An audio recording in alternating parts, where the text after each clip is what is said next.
to tell you, I'm sitting up here talking to Tyga and Tony, who are telling me the most amazing story. I can't believe you're not even 22 yet. You're 21. Right. You're 19. Yeah. And what an incredible story. You guys met how? We met out in Columbus, Ohio. I was on the run from the police in Wisconsin, and so I went out to Columbus. I'd hook up out there, right? And I hooked up with him out there. You said you were living a life of crime. Well, yeah, you know. What were y'all doing? Selling drugs, you know, gang banging, all this and that. Basically, you know, the average ghetto life, really, you know what I'm saying, just trying to survive every day with your homies and stuff like that. In Columbus, Ohio? Yeah. We was out in the short north, what they call the short north. They call it a trap, like a ghetto, but they call it out there, you know, a trap. And we was like rolling up primos, you know. Primos? It's marijuana with coke laced into it. You know, the first of the month, the AFDC check come along, you know, and you go get your spot, you know what I'm saying? Oh, my God. The best spot of the town.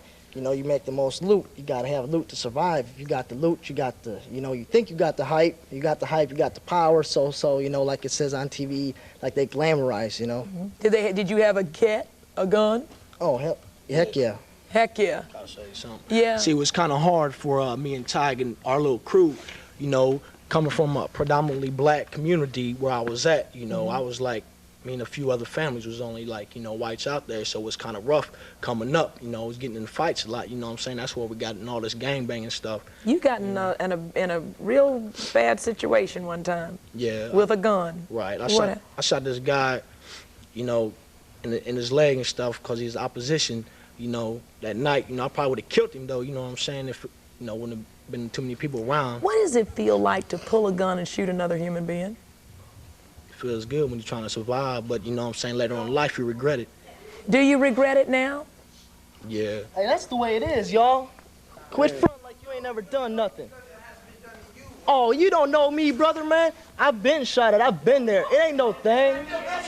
But wait a minute. One of the things I'm interested in what...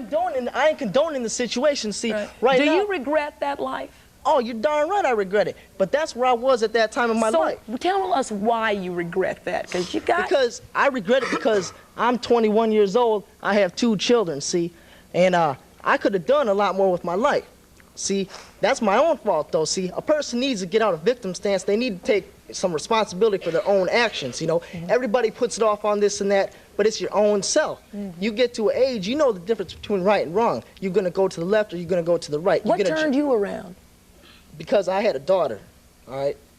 That was a life, the way I grew up, without making a long story out of this, I grew up messed up from the get-go. I'm not going to do that to my kid. My mom was on crack, this and that. I was inside her when it was like that.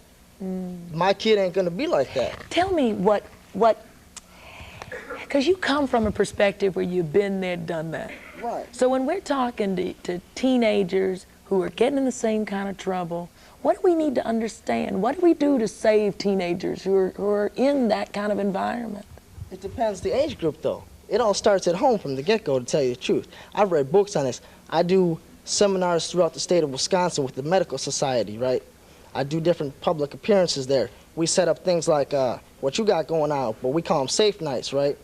We get it going. We get opposition members, every gang member together, right? Get everyone together, squash it, see what's up, you know? A lot of times, you can you know, you get rid of some of the animosity there, but when you get out, a lot of it's still going to go on. But there's a percentage of it, you know, that has proved that it works. What do you think we need to be doing with teenagers these days? What do you think we need to know about teenagers a little bit better?